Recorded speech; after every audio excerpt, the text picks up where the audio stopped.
O Senado aprovou nesta semana os nomes de Flávio Dino para ministro do Supremo Tribunal Federal e Paulo Gonet para a Procuradoria-Geral da República.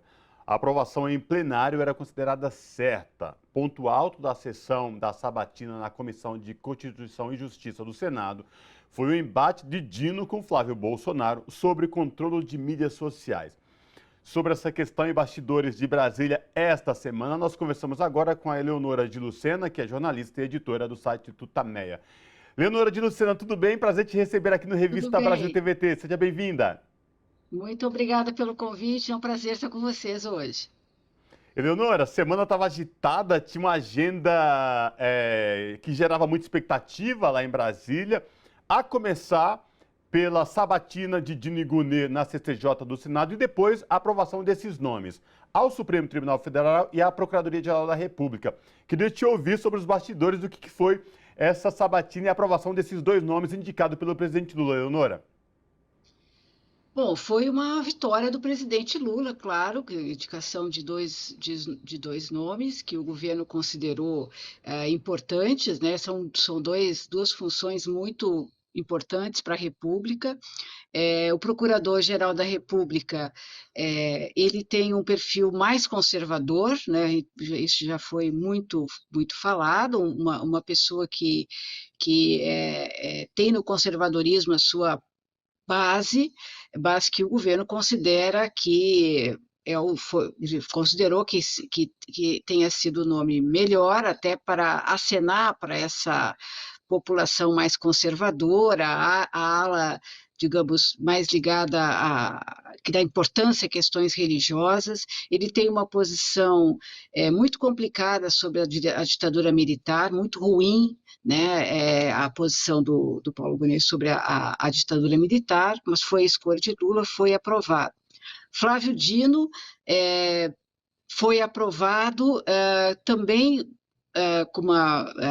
foi uma votação mais apertada, mas isso não importa, o importa foi o nome dele passar. É uma pessoa que esteve na frente do combate ao golpismo do 8 de janeiro, né, demonstrou também na sabatina, né, um posicionamento bastante claro em relação à defesa da democracia, em relação ao combate, né, ao golpismo. Então, acho que nesses dois casos, é uma vitória do presidente, embora a gente sempre possa discutir se eram as melhores opções, se havia outros nomes, mas isso agora é página virada, né? Nesse ponto, acho que o presidente Lula obteve vitórias importantes, embora a semana não tenha sido só de vitórias para o governo. Vou aproveitar, então, Eleonora, que você comentou governo Lula e Senado. Nessa semana também a gente teve a tratativa do Senado sobre os vetos presidenciais sobre diversos temas, e o que chamou a atenção foi a derrubada do veto sobre marco temporal e sobre desoneração de impostos, né? Queria que você pudesse falar sobre isso e o que isso pode impactar. A gente tinha muita expectativa aí, principalmente com o marco temporal, porque o STF já versou sobre isso. Como é que fica essa relação enfim, contraditória aí, Senado e STF? A contradição está no cerne dessa discussão toda, inclusive a indicação do Gonet e do Flávio Dino, né, já mostram, né, como há contradições, né, que precisam ser manejadas pelo governo e pela sociedade. No caso do marco temporal e da desoneração da folha, isso apareceu de maneira muito forte, quer dizer, são duas derrotas, né, que acho que são muito preocupantes para o governo. O caso do marco temporal, o Congresso age quase em afronta ao STF, que decidiu, depois de muitos anos, né, contra essa tese que é absurda, né, de considerar como territórios indígenas, aqueles que eram ocupados quando da promulgação da Constituição em 1988, é totalmente absurdo, uma tese que é levantada e defendida pelos ruralistas, pela a ala, digamos, muito mais conservadora do Congresso Nacional, e esse movimento, a gente sabe que o Congresso é majoritariamente conservador, esse movimento foi feito em afronta ao Supremo Tribunal Federal, que legislou sobre isso há poucos meses. Então, essa questão, né, que favorece grileiros, né, favorece ruralistas, uma minoria absolutamente reacionária, que é contra a reforma agrária, é uma minoria que é absurdamente violenta, a gente está vendo isso cotidianamente, né, a violência no campo, ela é o campo, né, um dos piores cenários na questão dos direitos humanos. Então tem uma invasão de terra por parte de fazendeiros, temos morte de lideranças de camponeses, e esse movimento todo retrógrado conseguiu derrubar o veto do presidente Lula. O governo já disse que vai levar essa questão ao STF e vai ter essa batalha. O STF vai dizer que é inconstitucional o que foi decidido pelo Congresso. Então, aí a gente vê essas contradições do Brasil. No caso da desoneração da folha, e houve outros vetos também a propostas econômicas do governo, embora essa seja a mais destacada, né, também mostra a contradição, né, os empresários e os parlamentares que os representam, né, que muitos deles são até empresários, eles não querem pagar impostos, né, os impostos são essenciais até para orçamento, eles vivem pedindo estado mínimo, mas ao mesmo tempo querem usar as verbas públicas e estraçalham o orçamento hoje com essas tais emendas, né, tiram poder de planejamento, o poder do governo construir uma política pública com as tais emendas parlamentares, que é uma praga, né, que está em todos, que não está só no governo federal, está nos governos estaduais e até nos municipais. Quer dizer, há uma tentativa da direita, né, da minoria, do empresarial, de sequestrar o orçamento, né, e usar em seu próprio benefício. Não é um benefício da maioria, mas em emendas que justamente retalham as verbas públicas com interesses muito exclusivos, né, privados, interesses que só querem a própria reeleição. Então, essa desoneração da folha, ela afeta o conjunto do orçamento, né? Não tem por que o governo concordar, de fato, com essa tese de que alguns setores não paguem a totalidade dos impostos. Está provado que essa medida que vigora há tanto tempo não ajuda no emprego. A gente vê uma campanha, né, enorme na mídia, que se favorece por essa isenção de impostos. A gente vê uma campanha muito forte dizendo que o governo deve desonerar a folha porque isso gera emprego, porque isso dá melhor economia. Não é verdade. Não é verdade. Essas desonerações não ajudaram na formação de emprego. A gente sabe que esse dinheiro que as empresas não pagam é gasto, né, em investimentos no mercado financeiro, não tem nada a ver com produção.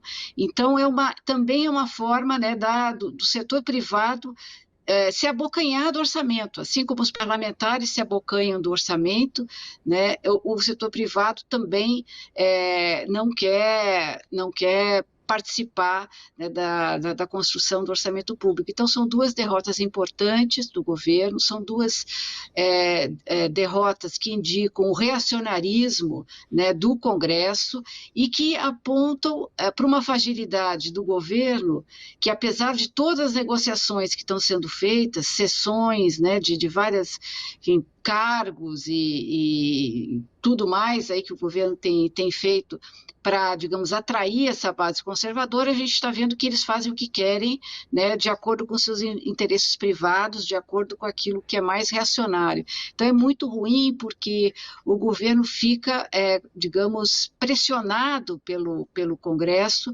né, e fica numa posição, alguém já lembrou o caso do impeachment da presidente Dilma. A gente gente tem que ter esse cenário sempre em alerta no horizonte, porque o Congresso, com essa maioria, ele pode sim se arvorar no direito de afrontar a democracia, mais uma vez, como aconteceu no caso da presidenta Dilma. Então, são notícias muito ruins para o governo, apesar da aprovação do Paulo Gonet e do Flávio Dino.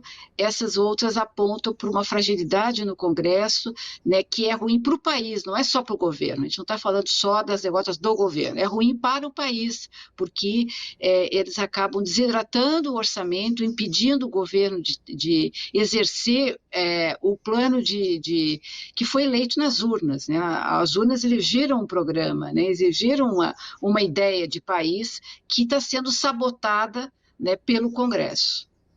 Eleonora, quando você traz essa questão específica dos vetos da desoneração da folha, tem um exemplo concreto. Um ministro do governo Lula, ele se licenciou para vir votar no Flávio Dino e no Gonet e continuou para votar contra derrubar os vetos do presidente no que diz respeito ao marco temporal e à desoneração da folha. E isso que você falou reflete exatamente o que é esse Congresso e que essa sanha-direita desse Congresso reacionário sinaliza, né, dessas disputas. Exatamente.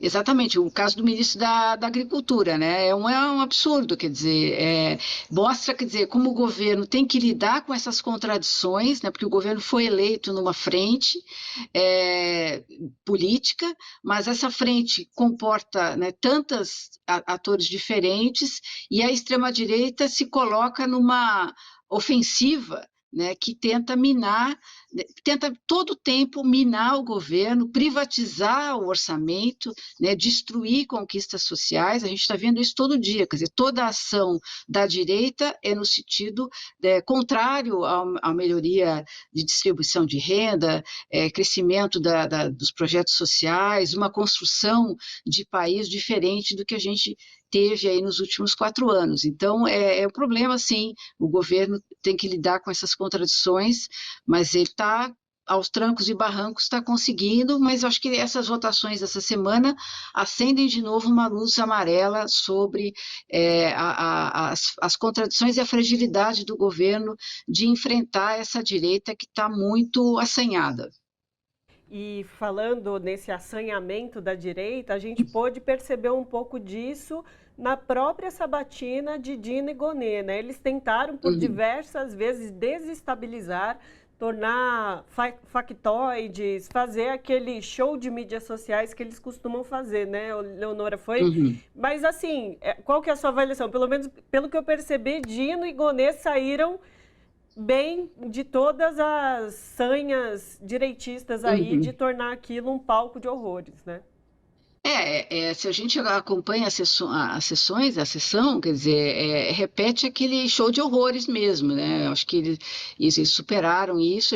O show de horrores, né, que começou exatamente na sessão do impeachment da presidenta Dilma, aquela primeira votação. Ali começou o show de horrores, né? Ali, quando o Bolsonaro voltou, começou o show de horrores. A gente assistiu aquilo e a sociedade não reagiu àquele show de horrores. Que a gente está vendo uma direita, né, que é extremamente destrutiva para o país, né, que prega, né, retrocessos, né, inimagináveis e que se tem um palco na mídia muito grande, né, a gente está vendo até agora com a eleição da extrema-direita fascista na Argentina, a gente está vendo, né, como a mídia tradicional passa o pano e mais do que passa o pano, como ela ressignifica a extrema-direita como uma coisa boa, controle das contas, que isso vai sanar as gastanças, essas palavras todas que estão no nosso vocabulário midiático também e que são palavras usadas para fazer a luta política, né, e vender uma ideia, né, que é deletéria ao país como se fosse boa. Então a gente vê tudo que aparece, né, tanto na discussão da desoneração da Folha, que foi uma campanha enorme, né, da mídia beneficiária dessa medida, né, como na questão em todas as outras questões da pauta econômica, a ideia é tentar emparedar o governo para prejudicar os mais pobres, né, concentrar a renda, né, e fazer um modelo econômico, né, que é concentrador. Então, a extrema-direita usa dessa farsa, dessa agressividade, né, dessa coisa que se diz que é midiática, mas que é política, essencialmente política, né, para esconder a sua verdadeira face, que é a face, né, da antidemocrática, contra a maioria da população, né, contra os interesses nacionais, e a extrema-direita se vende assim como uma renovação que é um retrocesso. Leonora, Ana, rapidinho, Com a certeza. gente está chegando no final da nossa conversa, mas diante disso que a gente vem discutindo, desse congresso, que foi a derrubada dos vetos do presidente Lula, terminamos 2023, esse primeiro ano, né? O presidente pegou um país arrasado e a gente sabe e reconhece a importância e o papel do presidente Lula em dialogar, né? Em dialogar com as partes diferentes. Você acha que para o ano de 2024, Eleonora, vai ter que exercer mais ainda esse papel e esse poder que ele tem de diálogo, de convencimento? É um desafio? Sim, sim, é um desafio. O presidente Lula é um mestre nisso. Então, acho que não tem pessoa, talvez, no mundo mais capacitada, né, de travar essas batalhas. Eu acho que ele tem feito isso. Não há como para a gente dizer que ele está obtendo vitórias em tudo, não está, né, mas acho que ele vai ter que intensificar, e ele sabe fazer isso, né, intensificar a sua ação no sentido de a gente ter um projeto mais definido, né? Está tudo muito retalhado ainda nesse primeiro ano, né, de reconstrução, de retomada de antigos projetos, com essa oposição no Congresso, né, que destrói, que tenta minar, que tenta brecar as iniciativas. Então ele vai ter que tomar iniciativas talvez mais vigorosas no sentido de implementar as ideias pelas quais ele foi eleito, né? E talvez até seja necessário, né, haver uma participação popular mais ativa, né, que a gente viu nesse primeiro ano, praticamente não houve muitos movimentos populares em apoio ou até de pressão ao governo, porque essa extrema-direita tenta brecar isso também, né? Então, talvez o ano que vem, que é um ano eleitoral, muito importante para o governo federal também, e para o país inteiro, né, seja um momento do presidente Lula intensificar as suas ações e que a população também se mobilize em defesa da democracia, de um projeto de soberania, né, de um projeto que derrube a exclusão social e que promova um país mais igual, que é o que a gente quer. Perfeito. Conversamos com Eleonora de Lucena, que é jornalista e editora do site Tutameia. Eleonora, é sempre um prazer contar com a sua participação aqui conosco no Revista Brasil TVT. Muito obrigada a vocês, parabéns pelo trabalho e muito obrigada, TVT. Tchau, tchau. Abraço, Eleonora. Abraço. Tchau.